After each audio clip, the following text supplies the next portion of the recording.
Gloria a ti, Señor. Aleluya. Amén. Buenos días.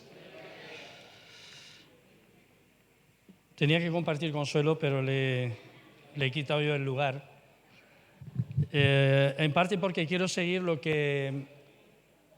la línea, y a mí me gustaría que como iglesia tuviéramos una línea en cuanto a la enseñanza, porque yo creo que es importante que la iglesia esté cumpliendo con aquello para lo cual Dios nos ha llamado. ¿Estáis conmigo? Que es el cumplimiento de la Gran Comisión. Para algunos a lo mejor no les dice nada, pero la Gran Comisión es el último mandamiento que nuestro Señor Jesucristo les dejó a sus discípulos antes de ascender a los cielos. Y después de haber resucitado, Él les dijo de ir por todo el mundo y predicar el Evangelio a todas las naciones. Amén. El que creyere y fuere bautizado será salvo, mas el que no creyere será condenado. Estas son palabras de Jesús. Y en Mateo dice, ir y hacer discípulos a todas las naciones, bautizándolos en el nombre del Padre, del Hijo y del Espíritu Santo, enseñándoles que guarden todo lo que os he hablado. Y una de las promesas, esto lo hemos visto muchas veces, pero no nos vamos a cansar de decirlo, porque el propósito de la iglesia aquí en la tierra no es venir un domingo, cantar, alabar. Esto es parte de lo que hacemos. Este no es el propósito. El propósito es que el nombre de Jesús sea conocido en todos los idiomas de la tierra y en todas las etnias de la tierra y en todas las familias de la tierra. Ese es el propósito, no tiene otro propósito. Las formas las podemos tener, las podemos cambiar, pero las formas no es lo importante. Lo importante es el propósito. Y la forma tiene que llevarme al cumplimiento de ese propósito. No sé si me estoy... es como si yo tengo que ir a Valencia, da igual la forma, si voy andando, si voy en autobús, si cojo el metro, si voy en bicicleta. Lo importante es que si yo tengo que hacer algo en Valencia, que llegue a tiempo, a la hora que he quedado, pero da igual el medio a través del cual yo lo hago. Entonces, el gran problema es que muchas veces nosotros nos quedamos debatiendo las formas en lugar de alcanzar el propósito. Y si empiezo a pensar acerca de ¿cómo voy a ir a Valencia? No sé qué, mi mujer quiere ir en moto, yo quiero ir en bicicleta, mis hijos quieren ir andando, se quieren llevar el patinete, al final nunca iremos. Y puede ser que hasta terminemos peleados entre nosotros porque no nos ponemos de acuerdo en cómo ir a Valencia.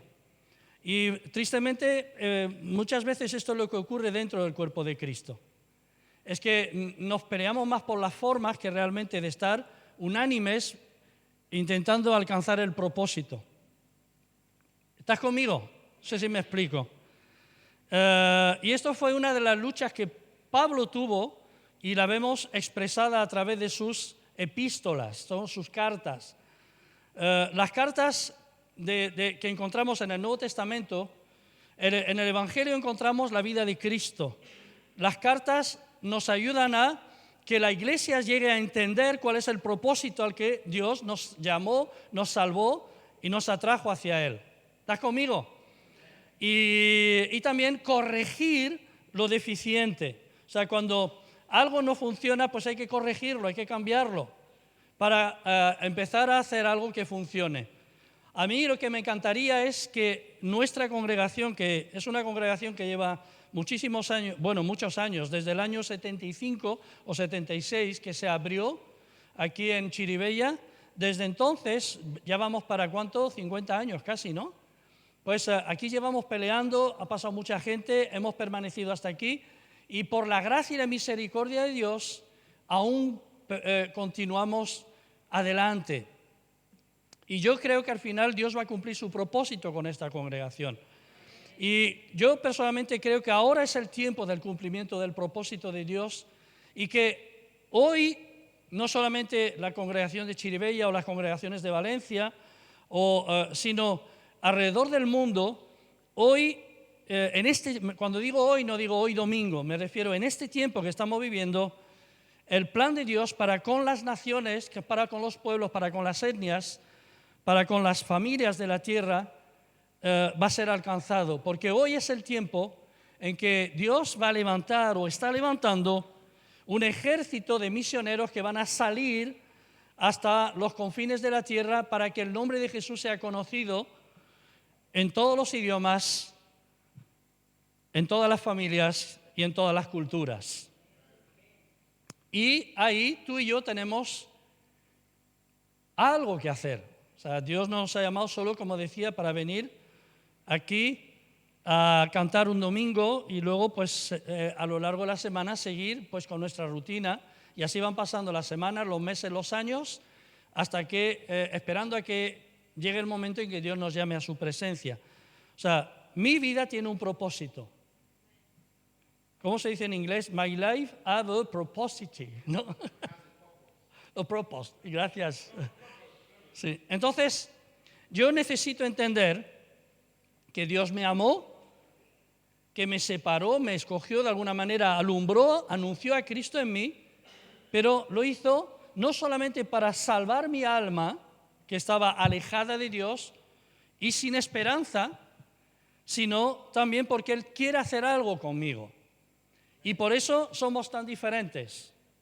O sea, ¿por qué? Porque como bien estamos estudiando, la iglesia es un cuerpo, y como en el cuerpo hay muchas células, muchos miembros, y cada miembro tiene su función.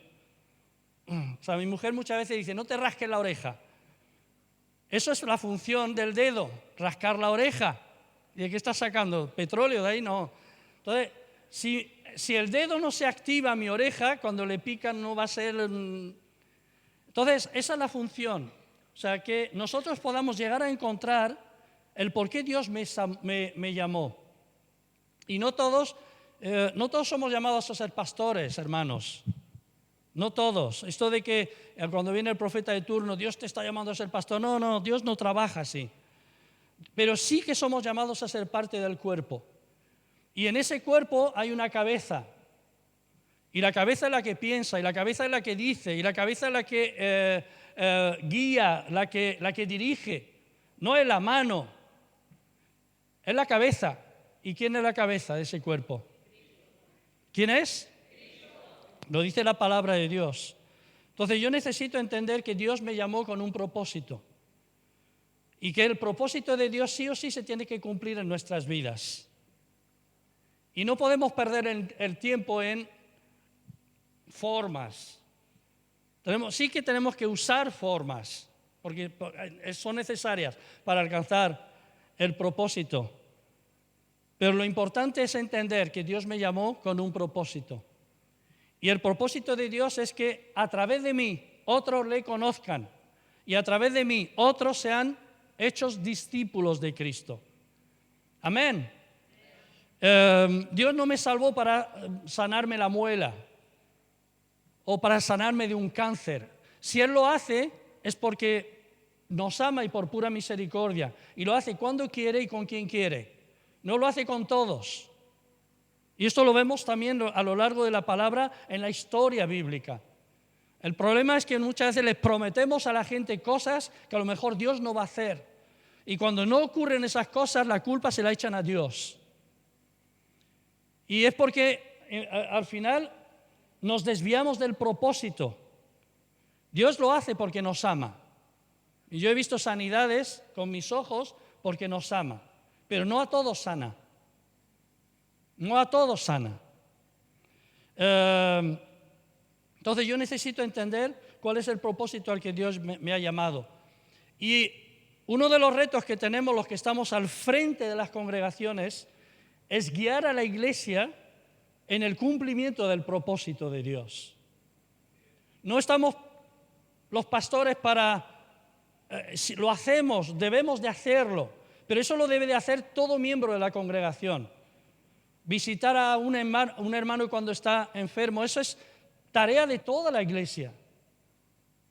Es tarea de la gente que se preocupa por otros. Principalmente los ministerios, cuando estamos estudiando el libro de Efesios, esta semana se empezó con el capítulo 4. Efesios 4:11 dice que Dios dio dones a los hombres y puso a unos como apóstoles, el ministerio apostólico. No vamos a entrar en definir los ministerios. Apóstoles, profetas, evangelistas, pastores y maestros. Y dice cuál es el propósito del por qué Dios ha dado esos dones a la iglesia. Y dice, a fin de edificar al cuerpo de Cristo, para que el cuerpo de Cristo haga el trabajo, la tarea a la cual Dios nos ha llamado. Amén. Dios no nos ha llamado a que llenemos nuestra cabeza de teología. La teología es buena para saber más acerca de Dios. Dios nos ha llamado a amarnos los unos a los otros y a mostrar a la gente que Él es un Dios de amor, y la única manera que tenemos para mostrar que Dios es un Dios de amor es amándonos los unos a los otros. Porque la forma en como yo muestro el amor de Dios es amándote. Amén. Y en el amor pues entra lo que el viernes estamos escuchando. Solícitos de guardar la unidad del Espíritu, soportándonos los unos a los otros en amor. Y muchas otras cosas. ¿O no es eso lo que pasa en el matrimonio, Consuelo? ¿Cuántas veces he tenido que soportarte porque te amo?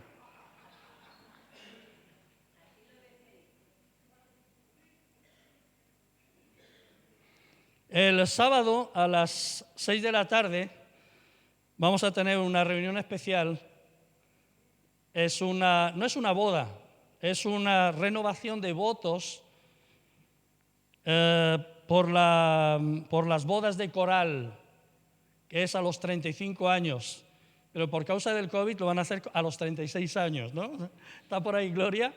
Así que nos gustaría saber cuántas personas vais a... Está invitada toda la iglesia, pero nos gustaría saber cuántas personas van a estar, porque se quiere preparar un refrigerio después para celebrar esa renovación de votos. Yo creo que va a ser muy bonito, va a ser una bendición, así que toda la iglesia está invitada el sábado a las 6 de la tarde. Y qué bueno renovar ese pacto, Gloria. Amén. ¿Cuántas veces has tenido que usar del amor que Dios ha puesto en ti para aguantar a tu marido?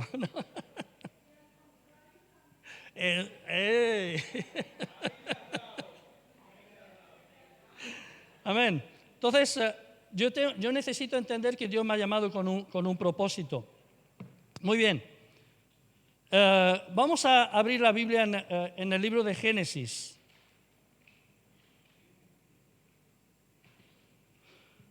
Y vamos a ver dos cositas más de la vida de Abraham. ¿Os acordáis? Génesis capítulo 15 del 1 al 6. Dios le dice a Abraham, sal. Lo llama fuera, la versión Reina Valera. Claro, nosotros los predicadores siempre pensamos, tenemos en nuestra mente algunas historias que parece que las hemos aprendido desde niños.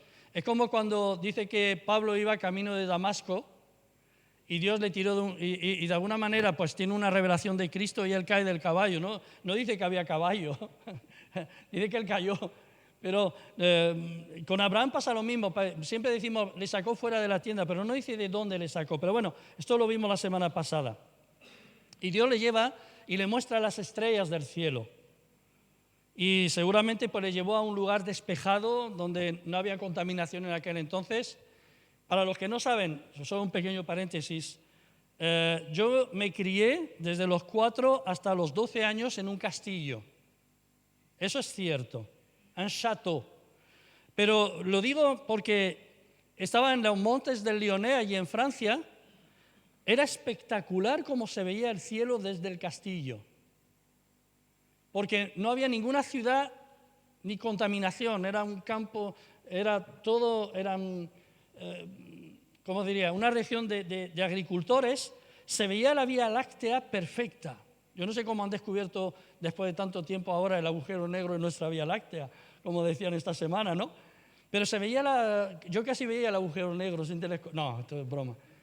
Pero se veía, y yo me imagino que Dios le lleva a Abraham y le dice, mira los cielos, mira las estrellas, ¿cuántas hay? 2 por 3, 4, no sé cuánto. No, 2 por 3, 12. No. 6. No las puedo contar. Y dice, así será tu descendencia. Y Abraham le cree a Dios. Y dice que cuando le creyó a Dios, después de varias veces que Dios le habla, es cuando de alguna forma dice que esto le justificó delante de Dios. Y creyó a Dios y le fue contado por justicia. Y se convierte en el amigo de Dios. Y vimos la semana pasada cómo Dios trabaja con Abraham, pero muchas veces trabaja de la misma manera con nosotros. ¿Por qué? Porque Dios tenía un propósito con la vida de Abraham y contigo tiene un propósito también y conmigo. Entonces, vimos que acerca de la revelación de la promesa en Génesis 12, cuando Dios le dice a Abraham que mire, que intente contar el polvo de la tierra y dice, no, así será tu descendencia. Pero Abraham se queda ahí, vale. La renovación de la promesa en Génesis 13, la visualización de la promesa, cuando Dios le dice, esta tierra, camina sobre esta tierra, de norte a sur, de este a oeste, porque esta tierra yo te la he dado para ti.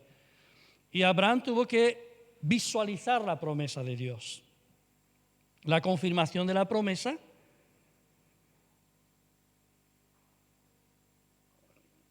Y luego que no hay promesa sin consagración. No sé si os acordáis. Si no os acordáis de la predicación, en YouTube está. Pone Centro Cristiano Nueva Vida y ahí te salen todas las predicaciones. Y ahí está. Y también vimos que no hay promesa sin consagración. Y con 99 años Dios de nuevo se aparece a Abraham y le dice, tienes que cortar el prepucio y le establece para él y para los varones que estaban con él, sus criados, sus hijos, bueno, su descendencia, que tenían que quitar el prepucio de su cuerpo y lo establece como la señal del pacto. Y vimos que no hay consagración sin pagar un precio, sin dolor. Porque esto me lleva, cuando yo digo sí al pacto de Dios, me lleva a negarme a mí mismo.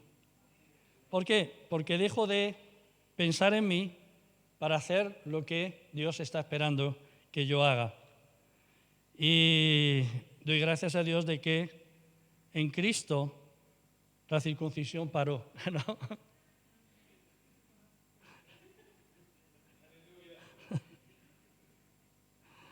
Tú imagínate, ¿cuántos queréis recibir a Jesús como Señor y Salvador? Yo. Vale, bautismo y luego clip.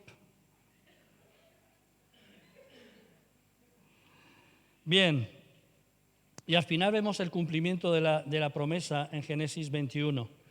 Y pasaron 25 años desde que Abraham sale de Ur, de los caldeos, de Mesopotamia,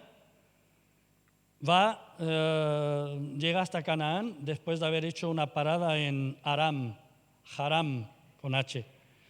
Y en Haram muere su papá, porque Abraham salió con su padre Taré, ahí muere Taré. Entonces Abraham baja de Haram a la tierra de Canaán. Si tuviéramos aquí un mapa, lo podríamos ver el camino que hizo el padre de la fe, o bueno, nuestro antepasado en la fe, llamado Abraham.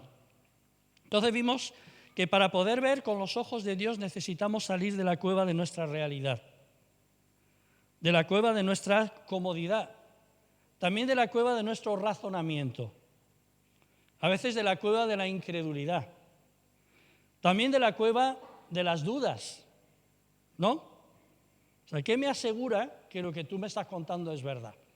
Porque desde aquí es fácil comer el tarro. Es fácil. De hecho, eso es lo que usan la mayoría de las sectas y también es lo que usan la mayoría de los políticos, ¿no? La elocuencia es muy fácil. ¿Pero qué me asegura? Un pequeño paréntesis. ¿Cuántos creéis que la Biblia es la palabra de Dios? Levantad la mano. Ahora, ¿Por qué creemos que la Biblia es la palabra de Dios? ¿Qué evidencias hay? Hay muchas evidencias. Es un libro que ha sido preservado a lo largo de la historia. Es un libro que se escribió a lo largo de 1500 años. Es un libro que ha sido escrito por 40 autores diferentes que no se contradicen entre sí, sino que se complementan y completan entre sí. Es un libro que cambia vidas. Es un libro que cambia corazones. Es el libro más traducido y más leído en el mundo. A mí me gusta cuando voy en el coche escuchar Radio Nacional de España, por las tertulias. No soy de escuchar música, pero me gustan las tertulias, ¿no? Es más, cuando subimos al coche y viene mi mujer, lo primero que hace es quitarme Radio Nacional de España y poner sus canciones. Y ahí tengo que echar de dominio propio. No, perdón. Se quedan las canciones que tú pones, no. Vale. Vale, no sé por qué estaba diciendo todo esto. Y decía algo que no es verdad. Radio Nacional de España. Hablaba de la Biblia y el Quijote. Yo no sé si sabéis que la Biblia es el libro más traducido en el mundo, a más idiomas, y el más leído. Porque en el programa de Radio Nacional de España dice, es como el Quijote, todo el mundo sabe que existe, pero nadie lo ha leído. La Biblia pasa lo mismo, todo el mundo sabe que existe, pero nadie la lee. Pero no es verdad, porque hay muchísimos millones que sí que leen la Biblia. ¿Amén? Entonces, hay evidencias, y luego también porque a lo largo de la Biblia, tú ves palabras proféticas que se dijeron hace 3000 años que se han cumplido en nuestra época, en nuestras generaciones. Ahora se cumplieron en Cristo y otras. Bueno, la Biblia es la palabra de Dios. Amén. Por eso yo quiero animarte a que la leas, aunque hayan textos que no entiendas, o aunque a veces nuestros valores o lo que yo soy se rebota contra algunas cosas que encontramos en la Biblia, ¿no? ¿Por qué? Porque escapan a nuestra forma de entender, porque muchas veces filtramos la palabra de acuerdo a los valores que hay en nuestra mente. No sé si me explico. Entonces, cuando vemos que Dios manda aniquilar a todo un pueblo, dices, ¿cómo es posible que ese sea un Dios de amor? Pero tenemos que entender que a veces la única manera de poder alcanzar el propósito de Dios es a través de cosas que nos parecen a nosotros barbaridades, ¿eh? Pero si no fuera por esas barbaridades, la salvación nunca habría venido al mundo, ¿eh? Cristo no habría venido nunca al mundo. El cumplimiento de la promesa. Vemos que al final Abraham tiene un hijo.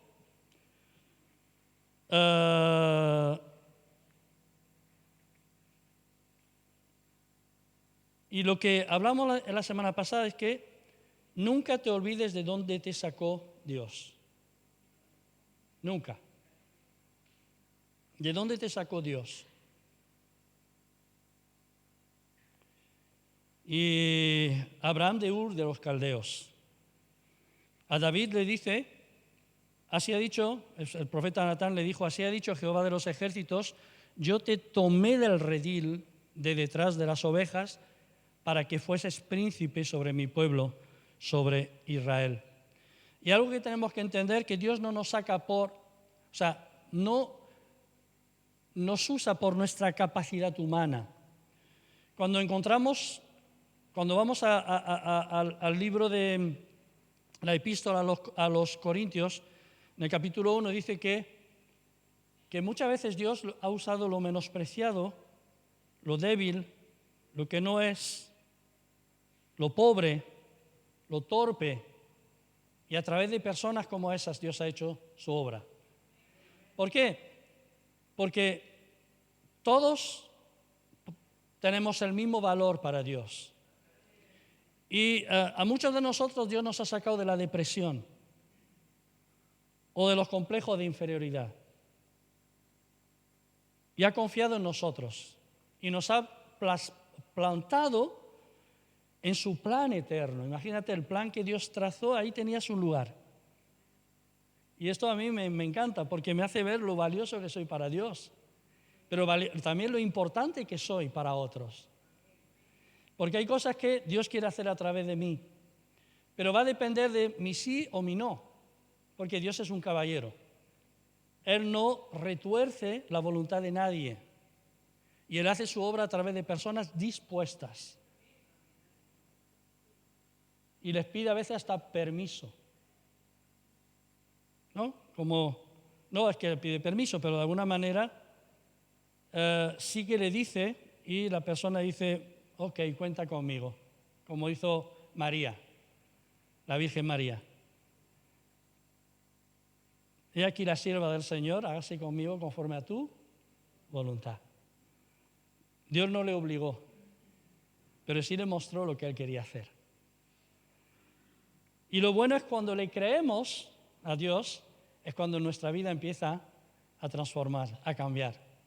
Porque es cuando le creemos a Dios, es cuando empezamos a cumplir el propósito de Dios. Porque yo puedo pasarme 30 años viniendo a la iglesia y no creerle a Dios, creer en Él, pero no creer tal vez que Dios tiene un propósito conmigo. Pero cuando yo entiendo que no solamente estoy de paso, que esta vida hay mucho más y que a través de mí Dios quiere hacer algo grande, es cuando el plan de Dios empieza a activarse en mi vida. Nunca olvides de dónde te sacó Dios. Lo importante es que Dios nos sacó y se reveló a nosotros. La pregunta es, ya lo he dicho antes, ¿pero entendemos por qué Dios se reveló a nosotros? ¿Entendemos por qué nos salvó? ¿Solo fue para que nos fuera bien en la vida? ¿Solo fue para sanar una enfermedad o para solucionarnos nuestros problemas? ¿Solo fue para darnos una esperanza o una vida eterna? No, Dios nos salvó para que colaboráramos con Él en su plan eterno. Y sí o sí, al final se va a cumplir el plan de Dios. Se levante quien se levante. Se levante, gobierne quien gobierne. Al final se va a cumplir el plan de Dios. Amén. Gloria a Dios. Y un último punto, que en sí es el mensaje principal en esta mañana, es, habíamos visto revelación de la promesa, renovación, visualización, confirmación. No hay promesa sin consagración, el cumplimiento de la promesa. Y ahora sería la confirmación de la fe. Hemos visto que Abraham creyó de verdad a Dios y eso le fue contado por justicia. Es más, Abraham pasa a ser amigo de Dios. 24 años después de que Dios empiece un trato con Abraham, Dios le cambia el nombre. Y el cambio de nombre no es capricho. El cambio de nombre implica, es algo profético. Génesis, si no me equivoco, porque a veces me equivoco con el ordenador. Génesis 17.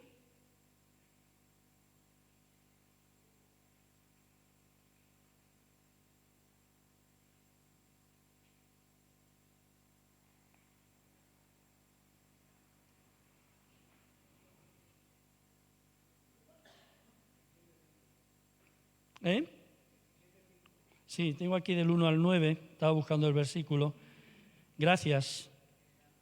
Si leemos, dice, desde el 1, era Abraham de edad de 99 años cuando le apareció Dios otra vez y le dijo, yo soy el Dios Todopoderoso, anda delante de mí y sé perfecto.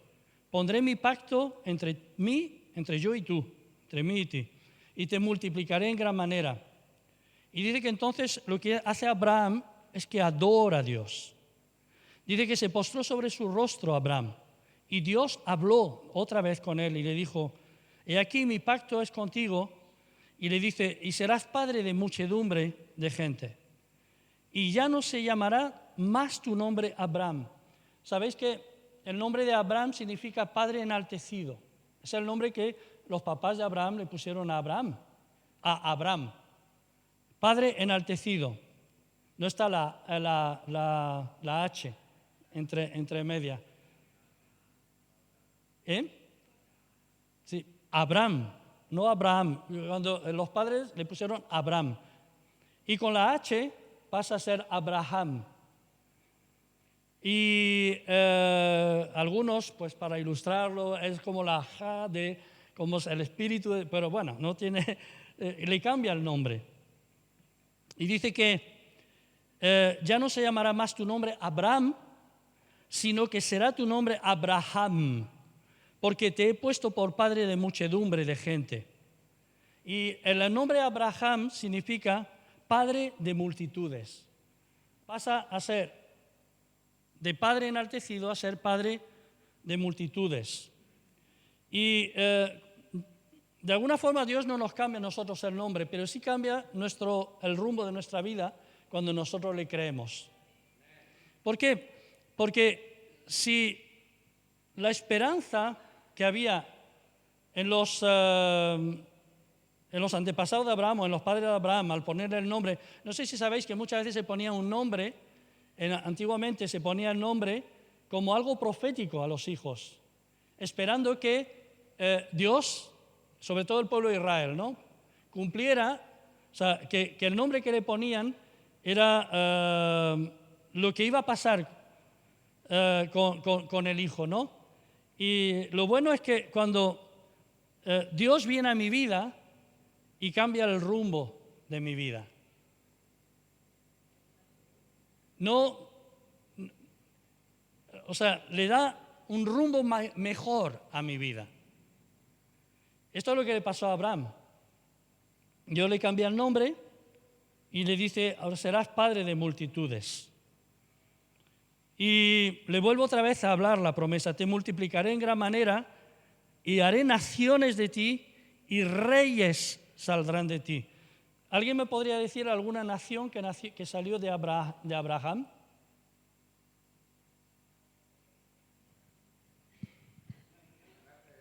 Israel.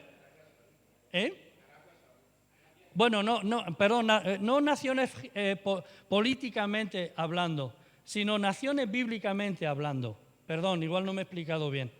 Sí, hablando de etnias, porque la palabra nación no habla tanto de país como España con unas fronteras definidas, sino habla de linaje, habla de etnias. Varias naciones salieron de Abraham. ¿Vale? Una nación es el pueblo de Israel, que es los descendientes de Isaac. Otra nación son los árabes, que son los descendientes de Ismael. Otra nación eran los edomitas, que son los descendientes de Esaú. De Lot, ¿no? Esaú era el nieto de Abraham, o sea, desde él nacieron muchas naciones. Dios cumplió su promesa con Abraham. Génesis 17:9 dice,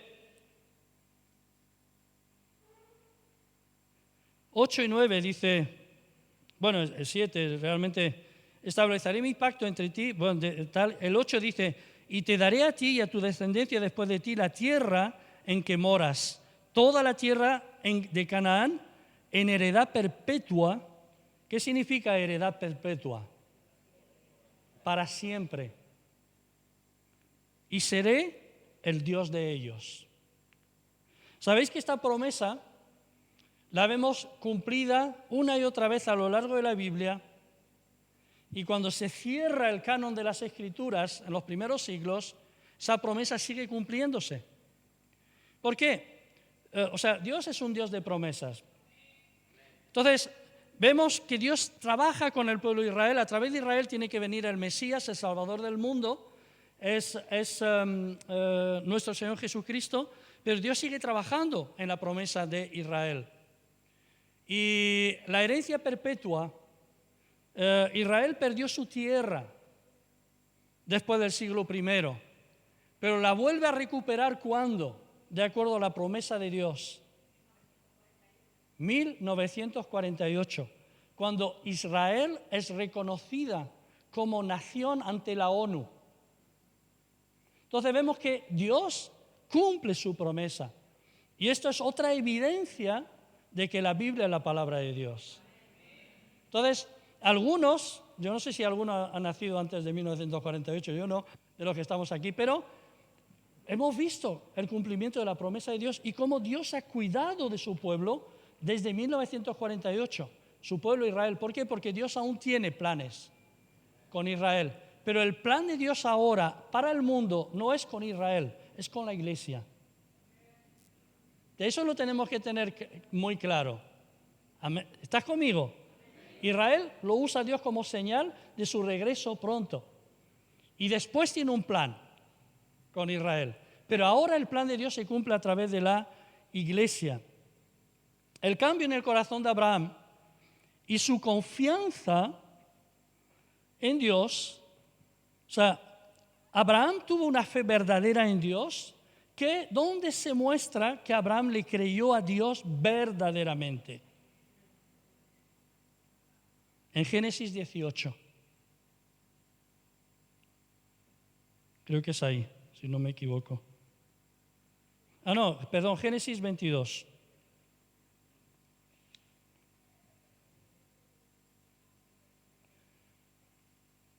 Hay que tener, ¿por qué le llaman a Abraham el padre de la fe? Porque llega el momento en que aún la promesa Dios te la va a reclamar. ¿Por qué? Porque muchos creyentes han recibido promesas de Dios, se han apropiado de la promesa de Dios y han dejado de hacer lo que Dios estaba esperando de ellos. Y llega el momento en que Dios te pide la promesa. A ver si, como yo sé por dónde voy, a ver si me puedo explicar.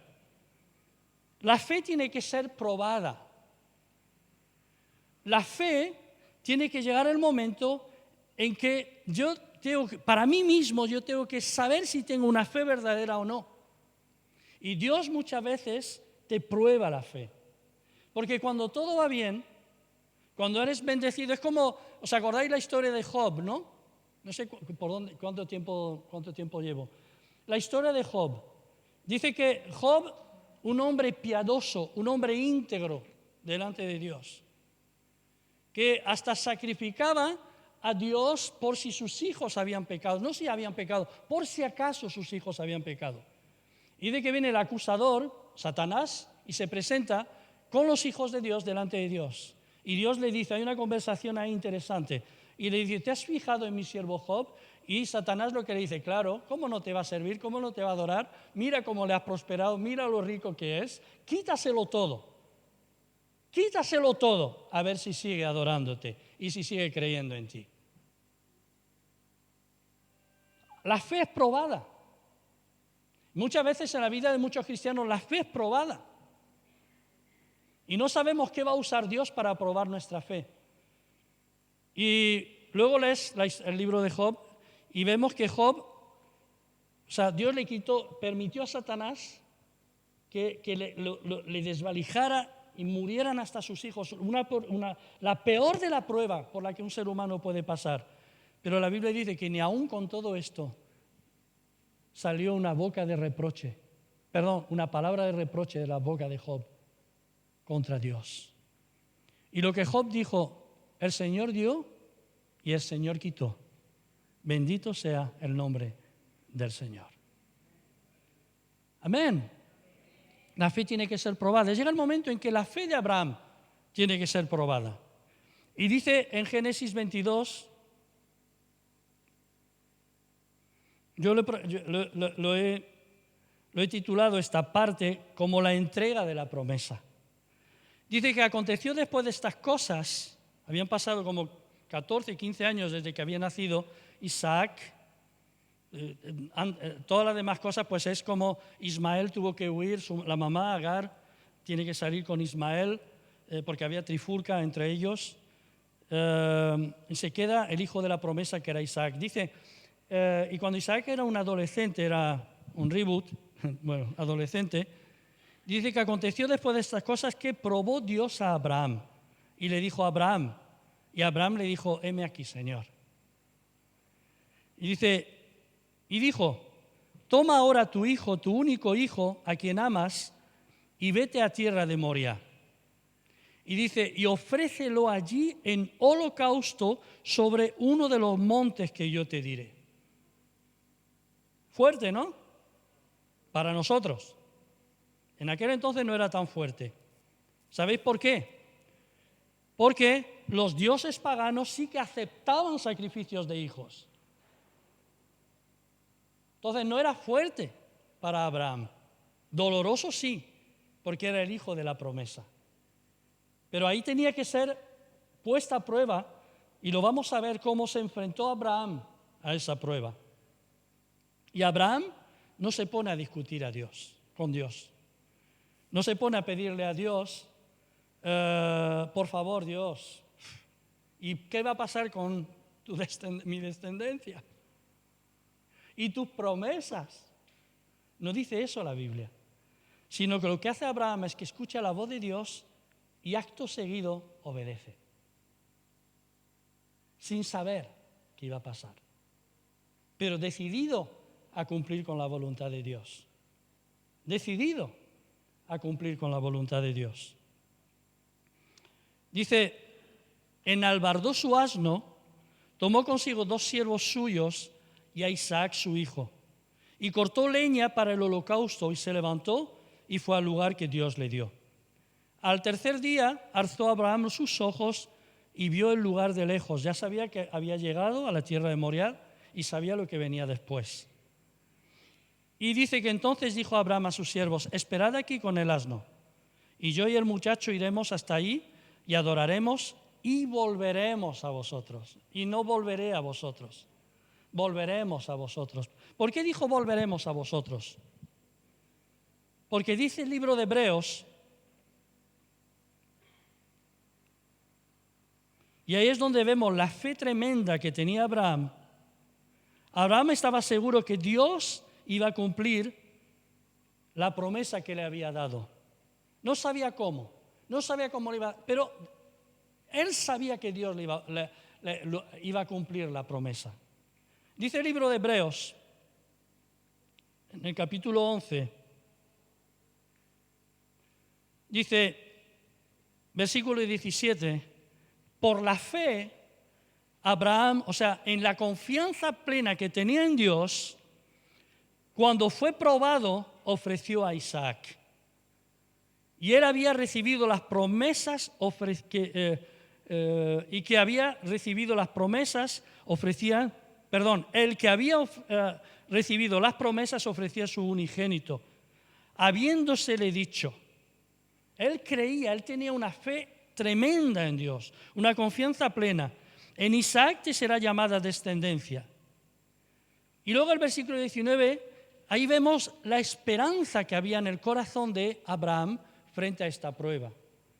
Dice, pensando que Dios es poderoso para levantar aún de entre los muertos, de donde en sentido figurado también lo volvió a recibir. Abraham estaba convencido que aún sacrificando él a su hijo Isaac, Dios iba a cumplir la promesa que le había dicho, resucitando, sabiendo que Dios es poderoso para resucitar aún muertos, para que esa promesa fuera cumplida. No sé si me estoy explicando. No se pone a discutir con Dios. No le pide a Dios, por favor, pídeme otra cosa, que me sacrifique yo, pero no mi hijo. No se pone a discutir. Son pasajes que no llegamos a entender. O sea, pasajes que decimos, a ver, ¿cómo se come esto? Pero nosotros conocemos el final de la historia. Pero Abraham no. Abraham no conocía el final de la historia. Sin embargo, su confianza y su fe en Dios fue tan grande que le obedeció hasta en lo más bárbaro que Dios le podía haber pedido. Y él estuvo dispuesto a Abraham a dejar en las manos de Dios la promesa de Dios. Señor, si tú me lo has dicho, tú me lo has dado y tú me lo pides, aquí te lo pongo, a ti te lo doy. Porque aunque no sé cómo lo vas a hacer, pero tú vas a cumplir lo que me has dicho, porque tú eres Dios. Tiene que llegar el día en que la fe nuestra sea demostrada como la fe de Abraham. Que no importa lo que venga, no importa lo que ocurra, no importa lo que Dios nos pida, no importa la circunstancia por la que pasemos, no importa ni siquiera todo lo que sepamos. Tiene que llegar el momento en que mi fe, aún frente a la peor de las circunstancias, tiene que llevarme a creer que sí o sí Dios cuida de mí y que sí o sí lo que Dios se ha propuesto hacer a través de mí se va a hacer. Amén. Aunque el médico me diga que tengo un cáncer, aunque mi jefe me tire del trabajo y dice no te soporto más, a freír espárragos, al paro. Da igual saber que el que cuida de mí va a seguir cuidando de mí. Cuando yo me pongo en sus manos, yo lo he dejado todo para seguirle, lo he dejado todo para servirle, le he creído a Él, le he dicho, heme aquí, aquí está mi vida. Yo tengo que creer que venga lo que venga, me pida Dios lo que me pida o no me lo pida Dios, me lo pida la vida, Dios sigue estando en control. Amén. ¿Por qué? Porque la fe es la confianza de lo que se espera, la convicción de lo que no se ve. Porque la fe es creerle a Dios, venga lo que venga, pase lo que pase. La fe no es algo que yo voy a tener fe, ya tengo fe. La fe es un regalo del cielo. Dios me ayuda a creer, pero la fe viene por la palabra de Dios. La fe viene cuando Dios me revela. La fe es lo que sostuvo a José en la cárcel, el hijo de Jacob. Y ahí estuvo, vendido por sus hermanos, maltratado por la mujer de Potifar. Su integridad con Dios le llevó a la cárcel. Cuando a veces parece que mi integridad, o sea, el hacer lo justo y lo correcto, parece que se vuelve contra mí, aún ahí yo tengo que seguir creyendo, aun cuando he sido tratado injustamente, que la última palabra en medio de todo la tiene Dios. Amén. Amén. Por eso a nosotros el apóstol Pablo nos llama hijos de Abraham por la fe. No somos hijos de Abraham por linaje carnal. El linaje carnal de Abraham es Ismael. El linaje carnal de Abraham es el pueblo de Israel. El linaje carnal de Abraham son todos los descendientes, todas las naciones que salieron de Abraham. Pero nosotros somos linaje de Abraham por Cristo, por nuestra fe en Cristo. Esto es lo que nos ha hecho ser hijos de Dios. Entonces, si somos hijos de Dios, nuestro Padre está con nosotros, pelea por nosotros, nos cuida, somos importantes para Él. Y yo tengo que entender que estoy ahora en esta vida porque Dios tiene un propósito conmigo. Y yo te digo una cosa, si tú le quitas esto a tu vida, ¿qué te queda? Sinceramente.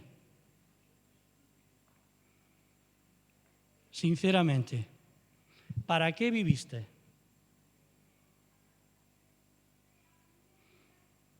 Y cuando somos jóvenes, todo está bien. Pero cuando empiezas a ver que te sale aquí una mancha que se convierte casi en una verruga, como me ha pasado a mí, que ya tengo cita para el dermatólogo y me la han dado para noviembre, y te sale otra mancha, y te sale otra mancha, y te van saliendo manchitas, y miras tus manos y dices, antes eran de pianista, ahora están arrugadas, y empiezas a ver manchas ¿Quieres? El otro día me puse, abuelo, vamos a hacer un 21 jugando al baloncesto. Oye, me entra una impotencia. ¿Por qué? Porque mi cuerpo no reacciona. Tal vez tengo que entrenarlo más. Tengo que ir a ver si me lleváis al gimnasio, por favor. Pero también porque la mente tan llena de cosas, o sea, el acto reflejo no es lo mismo con 20 años que cuando tienes 60. Y cuando rebota en el aro el balón y tú vas a por el balón, ya ha llegado tu nieto antes que tú. Y yo en mi mente digo, me voy a sentar y me voy a ver el Madrid, hala. Y escucha, cuando llegas, y concluyo con esto, como dijo Salomón, el gran sabio Salomón, cuando llegas a los años en los que no tienes ya contentamiento, que ya no puedes jugar al pádel, que ahora cuando te dicen vamos a jugar a un deporte, dicen lo único que puedes jugar es a la petanca. Y si tengo una cuerdecita con un imán, mejor, porque así no tengo que agacharme a por la bola. Pero ¿quién te recogerá la de madera, la de maderita, si no lo pilla el imán? ¿No? ¿Entiendes? Son cuando ya no tienes contentamiento, cuando los años de la juventud. Escucha, ahí es cuando te das cuenta que una vida sin propósito no tiene sentido. Y que si solo he vivido para esta vida, como dijo el apóstol Pablo, si solo creemos en Cristo para esta vida, somos los más dignos de conmiseración de toda la tierra. Pero si creemos que Jesús murió pero resucitó, tenemos una esperanza eterna. Por eso, hermanos, aprovechemos bien el tiempo para que el propósito de Dios sea cumplido a través de nosotros. Amén. Si termino con esto. Cuando leemos la historia de Abraham, nosotros, es lo que he dicho muchas veces, o hemos dicho muchas veces, nosotros conocemos el final de las historias en la Biblia, pero muchas veces no sabemos el final de nuestra historia. No sabemos lo que nos esperará mañana. El otro día, cuando uno de los devocionales que se enviaron era la belleza en el dolor. No sé cuánto lo leísteis. La belleza a mí Dios me habló de una manera bárbara ahí. ¿Por qué? Porque empezaron a venir flashes de mi vida que han sido momentos que a mí me han marcado de mucho dolor. Una de las imágenes era cuando llegué a Madrid, a Valdemoro, al hospital, y vi a mi hija Lidia con su hijita Leire, muertecita en brazos. No se me olvidará nunca. Pero leyendo esa reflexión lo veía tan bello, porque conozco el final de la historia después. Que esta historia ha podido ayudar a otros a enfrentar situaciones difíciles. Que no se queda en por qué Dios lo permitió, sino que a pesar de que Dios lo permitiera y no interviniera, han habido otros que de ese momento de dolor, ese momento ha servido para que fuera un bálsamo en sus vidas. Otros momentos cuando el médico le dijo a Cónsul que tenía un tumor y era maligno. Es un momento de shock emocional. Y más cosas. Pero, ¿sabes? Al final, Dios está en control. Y yo no sé si el día de mañana, yo no sé. O sea, puede ser que venga una enfermedad y me lleve a la presencia de Dios, pero al final, estar con Cristo es mucho mejor. Entonces, si perdemos esa esperanza, ¿qué nos queda? De verdad. Por eso, no tenemos derecho de callarnos. Tenemos que compartir con la gente de este precioso Salvador Jesús, que trajo esperanza, que trajo valor a nuestras vidas, que nos sacó de detrás de las ovejas como David, que nos sacó de la droga, que nos sacó del alcohol, o nos sacó, quién sabe, si en su presciencia, o sea, Dios a mí me sacara de un divorcio por haberme cruzado con Consuelo y haber sido una bendición Consuelo. Quiero decir, si Cristo no hubiera venido a mi vida, ¿cómo estaría yo hoy? ¿Y dónde estaría yo hoy? Pero lo más maravilloso es que no solamente estoy bien casado, que la quiero un montón, a mi mujer la veo guapísima, cuando se pone sus trenzas dice, niña, está para mojar pan.